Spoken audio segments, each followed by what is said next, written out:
Thane railway स्थानकाजवळील सॅटिस ब्रिजवर गुरुवारी दुपारी Shivshahi AC बसला अचानक आग लागल्याची घटना घडली।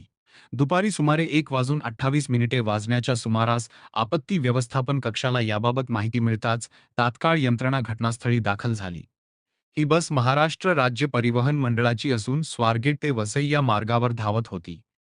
आग लागली तेव्हा बसमध्ये एकूण 14 प्रवासी प्रवास करत होते। प्रसंगावधान राखत चालक संतोष किसन गवळी व वाहक मिलिंद सोनावणे यांनी सर्व प्रवाशांना तातडीने बसबाहेर सुरक्षित उतरवले। त्यामुळे कोणतीही जीवितहानी किंवा दुखापत झाली नाही। घटनास्थळी अग्निशमन दल, पोलीस, वाहतूक पोलीस तसेच आपत्ती व्यवस्थापन पथकाने तत्काळ कार्यवाही करत आग आटोक्यात आणली। सुमारे 2:30 वाजेपर्यंत आग पूर्णपणे विझविण्यात आली। मात्र बस पूर्णतः जळून खाक झाली असून मोठे आर्थिक नुकसान झाले आहे।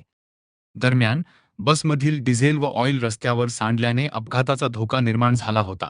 त्यावर माती टाकून परिस्थिती नियंत्रणात आणण्यात आली। सध्या परिसरातील वाहतूक सुरळीत असून पुढील तपास सुरू आहे। काय नाही, जोरदार जागे नव्हतं, बाकी काय कुठून चाललेले? पुण्यावरनं आलो, वापीला चाललो।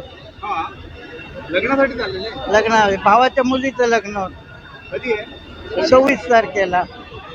कुठून कुठे चालले सांगा? पुण्यावरून वापीला काय काय होतं गाडी? कपडे, बॅगा, दागिने सगळं मेन दागिने. लग्नासाठी त्यांनी नवनवीन कपडे घेतलेले होते। परत लग्नासाठी गोड आयटम म्हणून बडमाचं साहित्य, असं अनेक साहित्य त्यांचं पूर्ण कपडे वगैरे जळली आणि जे काही सोन्याचा ऐवज होता तो त्यांच्या पाकिटात तसाच जो गावला।